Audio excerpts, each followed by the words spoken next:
नाही, छान वाटतं. काय म्हणजे किती 100-102 वर्षाची परंपरा आहे ही परंपरा आहे.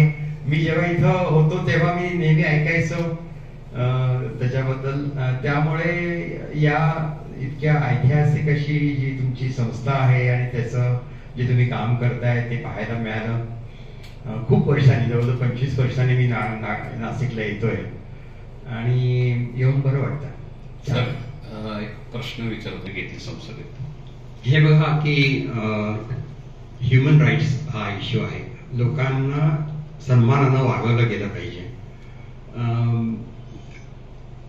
आमच्याकडे आमच्या जो कॉन्स्टिट्यूशन आहे, अमेरिकन कॉन्स्टिट्यूशन, त्याचा पायाच असा आहे की ड्यू प्रोसेस. कुणालाही एखाद्या दोषी नाही ठरवता येईल, त्याला एक ड्यू प्रोसेस कोर्टाची मधून त्याला ती प्रोसेस मधून जाणं आवश्यक आहे. बरं, हे दोन विचारसरणी आहेत. रिपब्लिकन पक्षाची विचारसरणी आहे, डेमोक्रेटिक पक्षाची विचारसरणी आहे. रिपब्लिकन पक्षाचा विचारसरणी हा अमेरिका फर्स्ट अशी त्यांचं धोरण आहे. जास्त करून त्यांचा तो एक नॅशनलिझम आहे. तो त्या नॅशनलिझम मध्ये ट्रम्प यांचे जे समर्थक आहेत त्यांचे विचार जे आहेत ते ट्रम्पचे जे विचार आहेत आणि त्यांची जी धोरणं आहेत ती त्यांच्या समर्थकासाठी आहेत. ती त्यांच्या समर्थकांनी त्यांना निवडून दिलंय आणि त्यांच्या समर्थकांना जे हवं आहे, आवडेल असे ते निर्णय घेतात. आणि त्यांचं जो काय एक अमेरिका फर्स्ट म्हणजे अमेरिकेतला जे योग्य आहे ते करायचं, इतरांच्यासाठी ते नाही आहे, ते अमेरिकेसाठी आहे, हे जे त्यांचं धोरण आहे त्या धोरणामुळे ते निवडून आले. त्या लोकांनी त्यांना तसं निवडून दिलंय आणि तशी ती धोरणं करत आहेत. अमेरिका हा देशच इमिग्रंट्सचा देश आहे. इमिग्रंट्समुळे अमेरिकन मोठा झालाय. पण बऱ्याच वेळेला तिथं जी वाढल्यात पिढ्यानपिढ्या त्यांना त्याचा विसर पडतो आणि कधी कधी मग इमिग्रंट्सच्या विरुद्ध लाट पसरते. सध्या ती तशी लाट आहे अमेरिकेत अँटी इमिग्रंट्सची. ती या ट्रम्प यांच्या विचारामुळं जास्त फैलावली आहे आता. पण अमेरिकेमध्ये योग्य प्रकारची इमिग्रेशन सिस्टीम असावी असा आमचा विचार आहे. त्यासाठी मी काम करतो. इमिग्रंट्स जे आहेत आता म्हणजे आता जे समस्या ज्या निर्माण झाल्या स्पष्ट झालं आहे शेवटी. पण हे बघा, मी जरी भारतीय वंशाचा असलो तरी गेले 45 वर्ष मी अमेरिकेत राहतो, अमेरिकेचा नागरिक आहे. आणि माझं पहिलं कर्तव्य जे आहे ते माझे 7.5 लाख जे अमेरिकन मतदार आहेत त्यांना सुविधा देणे, हे यासाठी मी तिथं आहे. मी तिथं काही भारतीय लोकांचं प्रतिनिधित्व करत नाही. मी काही त्यांची वकिली, भारताची वकिली करत नाहीये. ती सगळी वकिली काही आपले जयसिंग काय आहेत, परराष्ट्र मंत्री आहेत, पंतप्रधान आहेत, या सगळ्या ते करतील. जयशंकर, माझं काम आहे ते माझ्या मतदारसंघाच्या लोकांचं काम करून देणं, यासाठी मी तिथं आहे. मी काही भारताची वकिली करण्यासाठी अमेरिकेची खासदारी घेतली नाहीये. प्रथमतः तुमचं मन विचार की आपल्याला कामासाठी आले आहे. अमेरिकेमध्ये बघा, इलेक्शनला प्रचंड खर्च असतो आणि हा सगळा खर्च कागदोपत्री चेक्सनं पैसे घेतले जातात. अमेरिकेतले लोक सुद्धा देणग्या देतात राजकारण्यांना उघडपणे आणि तशी ती प्रथा आहे. परंतु खर्च खूप असतो इलेक्शनला. माझ्याकडं मी सक्सेसफुल बिझनेसमॅन होतो, मला सक्सेसफुल होतो, त्यामुळे माझ्याकडे पैसे होते. मी माझ्या स्वतःच्या पैशानं इलेक्शन जिंकली आणि राजकारणात काही मी पैसे करण्यासाठी आलो नाही. उलट जर मी माझा बिझनेस चालू ठेवला असता तर तो आणखी खूप भरभराटीला गेला असता. तेव्हा तो काही माझा उद्देश नव्हता. माझा उद्देश असा होता की आपल्याला जे काही मिळालं अमेरिकेकडून ते त्याची थोडी परतफेड करावी, या हेतून मी राजकारणामध्ये गेलो. तो उद्देश नक्कीच सफल होतोय. बघा, बेळगावच्या एका लहानशा घरात मी वाढलो जिथं नळाला पिण्याचं पाणी सुद्धा नव्हतं. त्यापूर्वी जिथं मी जेव्हा आम्ही गोकाकमध्ये होतो तेव्हा पिण्याच्या पाण्यासाठी आम्ही नदीवर जायचो. उन्हाळ्यामध्ये नदी वाढून घ्यायची, मग कधी एखाद्या त्या किनाऱ्यावरती मोठा खड्डा खणून त्यातून पाणी घेऊन ते आम्हाला प्यायला वापरायचं. अशा परिस्थितीमधून मी वाढलो, अत्यंत सामान्य परिस्थितीमधून. आज अमेरिकेच्या राष्ट्राध्यक्ष, परवा काय झालं तुम्हाला, जेव्हा जो बायडन अध्यक्ष होते तेव्हा मला व्हाईट हाऊस मधून फोन आला की प्रेसिडेंट जो बायडन यांना तुमच्या मतदारसंघात जायचं आहे, तिथं काही त्यांना बोलायचंय लोकांना. आणि ते विमानानं त्यांचं जे एअरफोर्स वन म्हणून तुम्ही ते विमान पाहिलं असेल, त्या विमानातून ते वॉशिंग्टन DC डिट्रॉइटला चाललेत. तर तुम्ही प्रेसिडेंटची इच्छा अशी आहे की तुम्ही त्यांच्याबरोबर प्रवास करावा आणि तुम्ही त्यांच्याबरोबर तुम्ही जेव्हा ते तुमच्या मतदारसंघात येतील तेव्हा तुम्ही त्यांच्याबरोबर असावं. आणि असा विचार त्यांनी मला बोलवलं. मी नक्कीच त्यांचं आमंत्रण स्वीकारलं. तिथं गेलो. मी त्या भव्य आलिशान ते विमान ते मी फक्त टीव्हीवरती पाहिलं होतं. आतापर्यंत तिथं मी गेलो आत. प्रेसिडेंट बायडन आले. त्यांच्याशी माझ्या जवळजवळ 20 मिनिटं गप्पा झाल्या. तर हे एक जो अनुभव आहे एका सामान्य बेळगावातल्या मुलाला.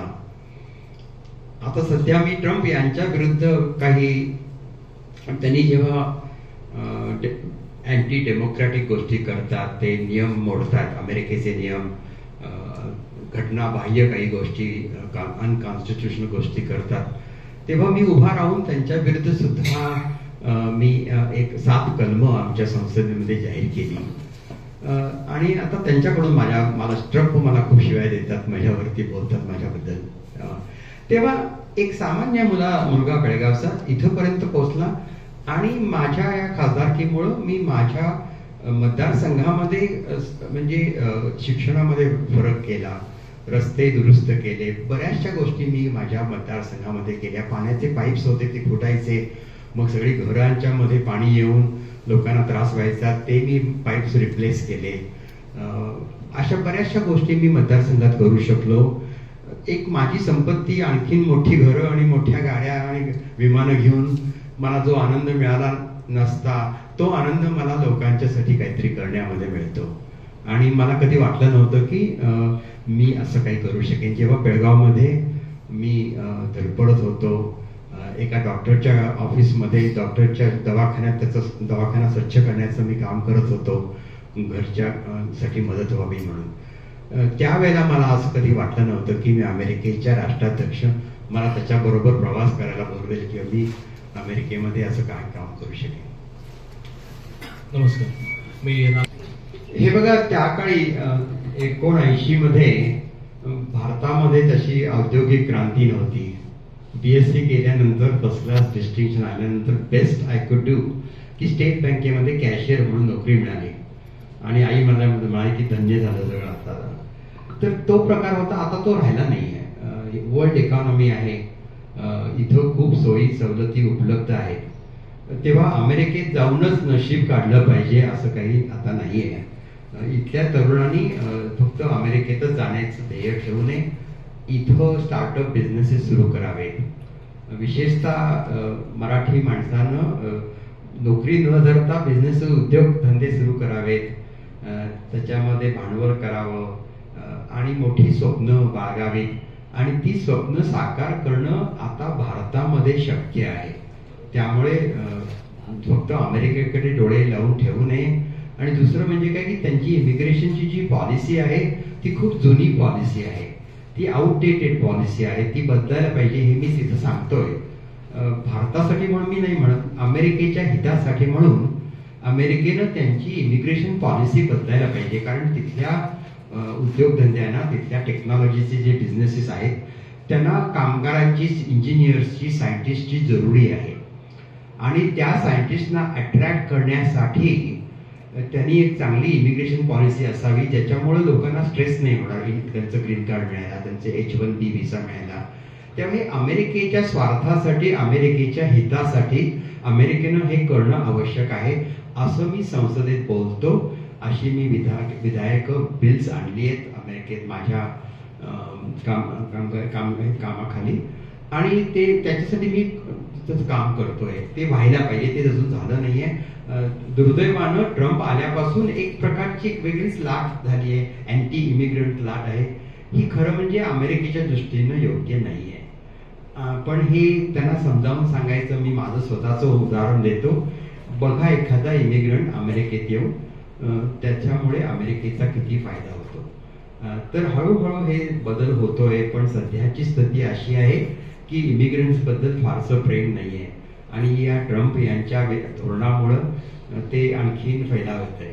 ते बदलायला पाहिजे. इमिग्रेंट्स बद्दल तुमचं स्वतःचं काय मत? इमिग्रंट्स हे बघा, जर जगातले हुशार लोक विद्यार्थी आपल्याकडे देशात येत आहेत, या अमेरिकेमध्ये येत आहेत, आणि ते त्यांचं चांगलं भवितव्य त्यांना करायचं आहे, पण त्याचबरोबर ते त्यांचं योगदान आहे अमेरिकेला इतकं मोठं, तेव्हा इमिग्रंट्स येणं हे विन विन आहे. तो त्यांचाही विजय आहे याच्यामध्ये आणि अमेरिकेचाही विजय आहे. तेव्हा एक चांगली, कारण अमेरिकेमध्ये जे कामगार जरुरी आहेत उद्योगधंद्यासाठी तितके उपलब्ध नाही आहेत. अमेरिकेमध्ये शिक्षणामध्ये बॅचलर्स मास्टर्स असणारे सर्व क्षेत्रामध्ये तिथं तुटी आहे लोकांची, आणि स्किल्ड लोकांच्या शिवाय उद्योगधंदे पुढे वाढणार नाहीत, इनोव्हेशन होणार नाही. बरंचसं इनोव्हेशन सिलिकॉन व्हॅलीमध्ये जे होतं ते बाहेरून आलेल्या इंजिनियर सायंटिस्टमुळे होतं. तर याचा विसर पडतोय लोकांना. सर्वसामान्य अमेरिकेतले त्यांना असं वाटतं की बाहेरून आलेले लोक आपल्या नोकऱ्या घेत आहेत, अशी भीती पसरवली जाती आहे सर्वसामान्य अमेरिकन लोकांच्या मध्ये. आणि त्यामुळं ही सगळी लाट जी आली आहे अँटी इमिग्रंट्सची, ती त्या चुकीच्या माहितीमुळे आहे. इमिग्रंट्स हे एक विन विन सिच्युएशन आहे. याच्यामुळं अमेरिकेचं भलं होतं आणि त्याच्यामुळे अमेरिकन जॉब्स, लोकांचे जॉब जातात असं तरी नक्कीच नाही, पण त्याच्यामुळे अमेरिकन लोकांचे जॉब्स वाढत आहेत, बिझनेसेस वाढत आहेत, अमेरिकेची भरभराट होते त्याच्यामुळं, आणि हे अजूनही लोकांना समजत नाही. मला नाही वाटत की अमेरिकेचा त्या युद्धविरामामध्ये काही फारसा भाग होता म्हणून. हा काही या दोन पक्षाचा हा प्रश्न, दोन देशांचा हा प्रश्न आहे, आणि हे दोन देश समर्थ आहेत एकमेकांचे प्रॉब्लेम सॉल्व्ह करायचे, बोलायचे. त्यामुळे अमेरिकेच्या मध्यस्थीची जरुरी नव्हती. मला तरी माझ्या माहितीप्रमाणे भारताने किंवा पाकिस्तानने अमेरिकेकडे मध्यस्थीची याचना केली नव्हती. ट्रम्प यांनी असं विधान का केलं हे मला समजत नाही, पण मला नाही वाटत की या मध्यस्थीची, आणि भारतीय सरकारने पाकिस्तान सरकारने सुद्धा असंच म्हटलंय की या मध्यस्थीची काही मुळे हे झालं नाही. तर ट्रम्प असं एक महत्वाचा असं एक शब्द होता, ते तुम्हाला पटतं की नाही? आम्हाला भारतीयांना ट्रम्प हे म्हणजे भारतीयांनाच नाही, जगाच्या पाठीवर अमेरिका सोडून अन्य देशांना ट्रम्प हा एक माथे फिरू नेता आहे असं वाटतं. तुमचं मत काय त्याचं? हे बघा, प्रत्येकाचं व्यक्तिमत्व वेगळं आहे प्रत्येक नेत्याचं. अमेरिकेमध्ये ट्रम्प जवळजवळ अर्धे लोक आहेत त्यांनी त्यांना निवडून दिले 6 महिन्यापूर्वी, आणि त्याची पद्धत वेगळी आहे, विचार करायची पद्धत वेगळी आहे. तो बिल्डर आहे, बिझनेसमॅन आहे, आणि एक साधारणपणे एक स्वतःबद्दल त्यांचा एक फार मोठा आत्मविश्वास आहे. त्यांना लाईम लाईट मध्ये राहायला आवडतं, छान चौकीनं चांगलं राहायला आवडतं. त्यांचे मोठे मोठे पॅलेसेस मध्ये ते राहतात, एखाद्या राजासारखे आहेत ते, आणि राजासारखं ते विचार करतात, तसे वागतात. परंतु हा एक लोकशाही, मोठी लोकशाही आहे अमेरिका म्हणजे. तेव्हा एक राजासारखा विचार करणारा, डिक्टेटर सारखा विचार करणारा माणूस अमेरिकेचा राष्ट्राध्यक्ष झालाय, याच्यामध्ये थोडी तफावत आहे. आणि त्याच्यामुळे मी कलम मांडली ती त्यांची काही धोरणं आहेत. तर $400 मिलियन विमान कतार करून त्यांनी गिफ्ट म्हणून घेतलं. एखाद्या राजानं असं केलं असतं तर ते आपल्याला पटलं असतं, पण एखाद्या लोकशाहीचे नेते आहेत ते, त्यांनी हे अशा गोष्टी करणं चुकीचे आहेत. हे घटनाबाह्य पण आहे. आता एक प्रत्येक व्यक्तिमत्व आहे, ते वेगळं व्यक्तिमत्व आहे. तुमचं परत एकदा अभिनंदन करतो. नमस्कार. काय करतो अभिनंदन तुमचं की भारतातून परदेशात गेलेले 2 वर्ष जर राहिले तर तिकडनं येताना प्रत्येक 5 वाक्यामागे एक इंग्लिश शब्द बोलतात. तुमच्या इतक्या वर्ष तुम्ही ते राहूनही एकही इंग्लिश शब्द बोलला नाही, म्हणून तुमचं परत अभिनंदन. मी बृहन महाराष्ट्र मंडळ जे आहे अमेरिकेमध्ये, त्याचा अध्यक्ष होतो. ते मी बरेच वर्ष चालवले, आणि अमेरिकेमध्ये मराठी संस्कृती वाढावी, टिकावी यासाठी मी खूप काम केले पहिल्यापासून. आता मात्र मी अमेरिकेचा लोकांचं प्रतिनिधित्व करतो, त्यामुळे मराठी माणसाचं प्रतिनिधित्व करत नाही, अमेरिकन लोकांचं प्रतिनिधित्व करतोय. नमस्कार सर. दैनिक गावकरी निवेदिता मदाने वैशंपायन. आपण आत्ताच ग्रहण आपण सांगायलाच पडूया. होय, खरं म्हणजे बघा, मला ऑपरेशन सिंदूर बद्दल काही फारसं माहीत नाहीये. हा भारताचा अंतर्गत प्रश्न आहे. सर एक मिनिट, असं म्हणजे आता जे खासदार आणि बाकीचे बाहेर गेलेले आहेत भारताची भूमिका मांडायला, त्या विषयावरती आपण कसं बघतात किंवा काय सांगाल? हे बघा काय, नाही कसं आहे की टेररिझम म्हणा, दहशतवाद जो आहे देशव्यापी जगभर जो आहे सध्या, इस्रायलमध्ये ऑक्टोबर 7ला इस्रायलवरती जो हल्ला झाला, हमासने हल्ला जो केला, अमेरिकेमध्ये जो 9/11चा मोठा हल्ला झाला, तर दहशतवादाचा आणि या टेररिझम हे जे आहे जगभर जे चालू आहे ते थांबवलंच पाहिजे आणि टेररिझम नष्ट केलाच पाहिजे, त्यात काही शंकाच नाहीये. आणि अमेरिकेचं हे नेहमीच धोरण राहिलंय की we have to defeat terrorism, आणि त्यासाठी जे काही लागेल ते आम्ही इस्रायलला त्यासाठी मदत खूप केली आहे. इस्रायलच्या पाठीशी आम्ही उभं राहिलोय. भारतानं सुद्धा अमेरिका आणि इस्रायल सारखंच या टेररिझमच्या मुळे भारताला खूप नुकसान झालेलं आहे. आणि आता जे पहलगावमध्ये ज्या गोष्टी झाल्या तेव्हा भारताला आपल्या नागरिकांना आपल्या टेरिटरीला प्रोटेक्ट करणं ही भारताची जबाबदारी आहे, त्यात काही चूक नाहीये. आणि त्यासाठी मी एक अमेरिकन खासदार म्हणून सुद्धा भारताच्या भूमिकेला मी सपोर्ट केलाय की भारताला अधिकार आहे त्यांच्या. मी आता नुकतीच 70 वर्षाचा आहे, मी आताच 70 इयर्स पूर्ण केली. मी खूप व्यायाम करतो, चांगला आहार घेतो, दारू वगैरे पीत नाही आणि खूप व्यायाम करतो, चांगले विचार ठेवतो, पॉझिटिव्ह ऍटिट्यूड असतो. बरेचदा जरी कितीही दुःख आली, काहीही कठीण परिस्थिती आली तरी त्यातून उभा राहतो मी, कधी मी खचून जात नाही. वसंत व्याख्यानमालेने जे पत्रक काढलंय त्याच्यावर तुमचं विवाहित आहे, अतिशय हॅपीली मॅरिड आहे.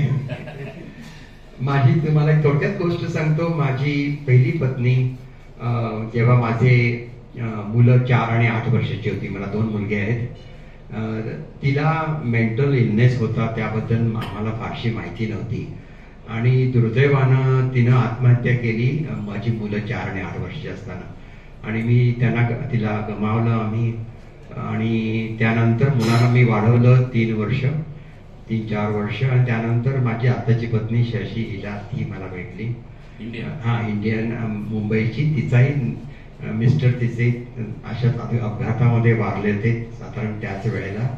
त्यानंतर आमची योगायोगानं ओळख झाली आणि शशीला अमेरिकेबद्दल फारसं काही माहीत नव्हतं, पण ती आमच्या संसारामध्ये आली आणि आमचं मोडलेलं घर जे तिनं ते सरळ केलं. एखादी स्त्री किती सॅक्रिफाईस करू शकते आणि कसं एखादं घर वरती आणू शकते, त्याचं उदाहरण म्हणजे माझी बायको शशी. आणि तिच्यामुळं आम्ही आता परत मुलं चांगली झाली, मुलांना तिनं वाढवायला मला मदत केली. आता मुलं खूप 37 आणि 35 वर्षाची माझी मुलं आहेत. मला 3 नातवंड आहेत, एक 8 वर्षाचा, एक 6 वर्षाचा आणि आता 5 महिन्याची नात. अशी माझी 3 नातवंड आहेत. आणि ते सगळं झालं म्हणजे शशीचं मला एक पाठिंबा दिसत. ती माझ्या नेहमी बरोबर असते.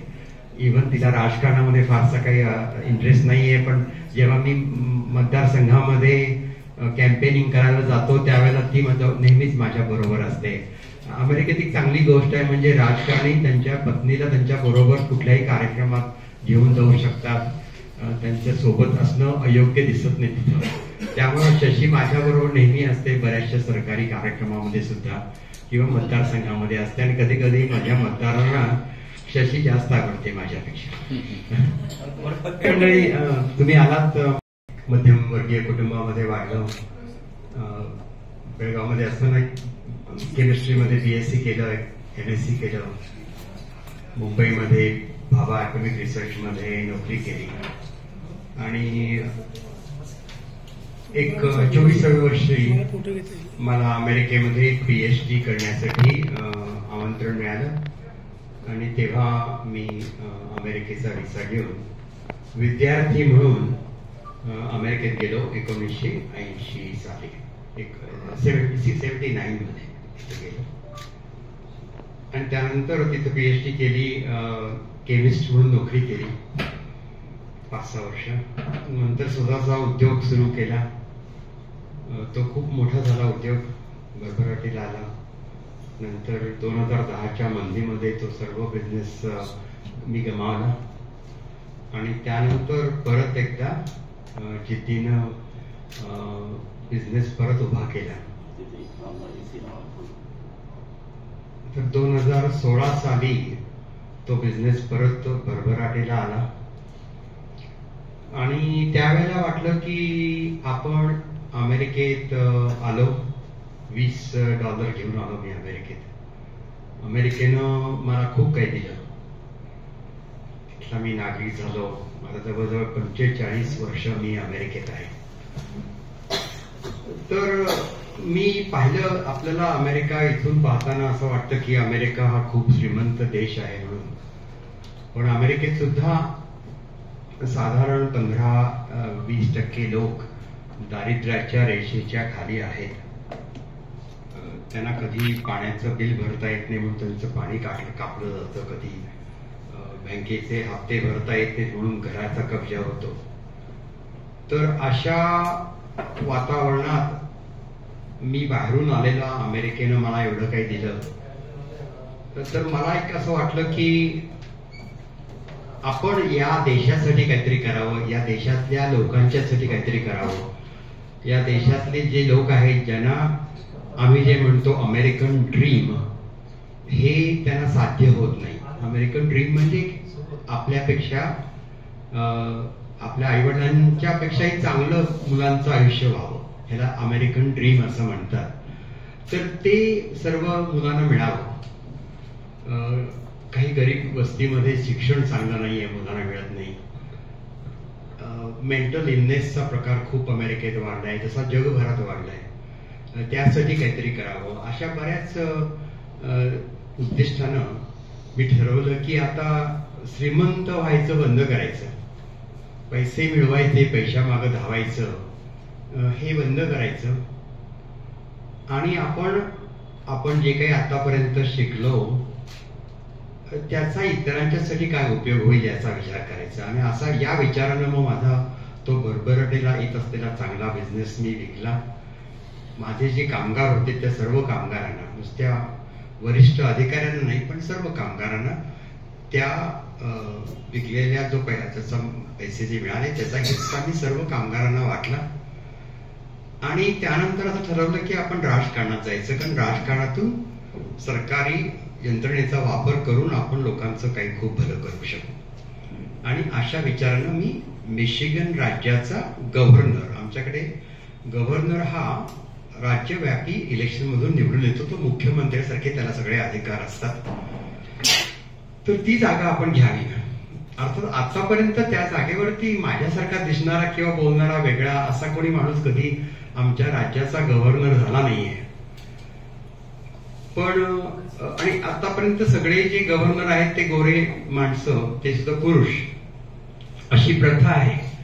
तर तिथं मी या निवडणुकीला उभं राहिलो. मला काही फारसा इलेक्शन म्हणजे राजकारणातलं महत्व माहिती नव्हतं, पण लोकांना माझी गोष्ट आवडली आणि अमेरिकन लोकांनी मला खूप उचलून धरलं. आणि एकेकाळी असं झालं की जी पोलिंग झालं, पोलिंग म्हणजे तुम्हाला माहिती ना, इलेक्शनच्या अगोदर जे पोलिंग करतो त्याच्यामध्ये माझा नंबर पाहिला. आणि ज्या लोक तिथले उरलेले अमेरिकन राजकारणी होते ते माझ्या खाली होते. तेव्हा त्यामुळे बऱ्याच लोक घाबरून गेली. म्हटलं अशाच प्रकारचा वेगळाच माणूस आपला गव्हर्नर होतोय की काय म्हणून.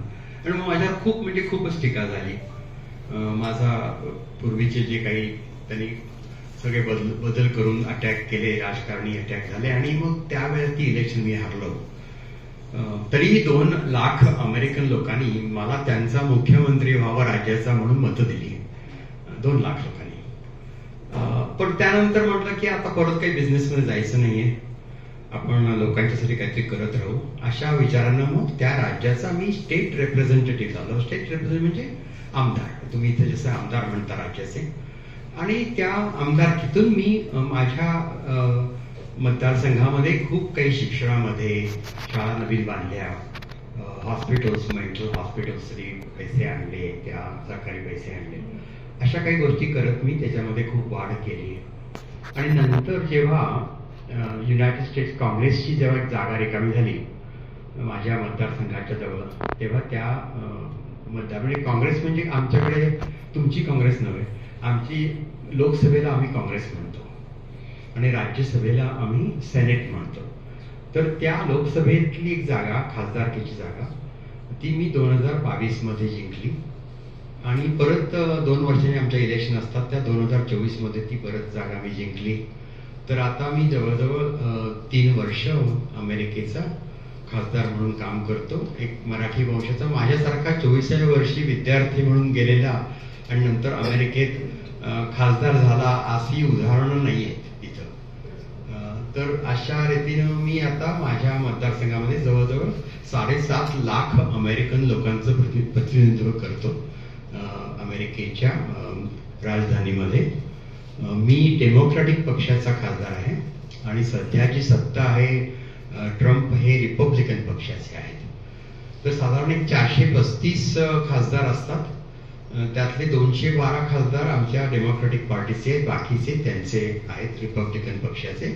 त्यांची मेजॉरिटी आहे आता, त्यांचा प्रेसिडेंट आहे आणि राज्यसभेमध्ये सुद्धा त्यांचं बहुमत आहे. त्यामुळे सध्या जास्त काही गोष्टी रिपब्लिकन लोकांच्या होतात. आम्ही विरोधी पक्षात आहोत आणि आमची काही धोरणं आहेत त्याच्यावरती आम्ही काम करतो. विशेषतः आमचा हा पक्ष हा कामगारांचा पक्ष आहे, आमचा हा पक्ष हा सामान्य लोकांचा पक्ष आहे. तो रिपब्लिकन पक्ष हा जास्त श्रीमंतांचा कॅपिटलिस्टिक असा पक्ष आहे, जो श्रीमंतांना त्यांचे टॅक्स कमी करा, त्यांची भरभराट व्हावी अशा रीतीनं वागणारा तो पक्ष आहे. आणि ते ज्या गरिबांच्यासाठी ज्या सोयी आहेत, योजना आहेत, त्याचे पैसे कमी करू बघतायत. गरिबांच्यासाठी त्यांची हेल्थ केअरची जी व्यवस्था आहे ती कमी करायचा प्रयत्न करतायत. तर त्याच्यासाठी फाईट करत राहायचं, सामान्य माणसासाठी फाईट करत राहायचं. आणि मी स्वतःच गरिबीतून आलोय, जरी त्यानंतर मला फायनान्शियली खूप सक्सेस मिळालं बिझनेसमध्ये, तरी सुद्धा एक जी स्ट्रगल जे असतं, सामान्य माणसाचं जे स्ट्रगल असतं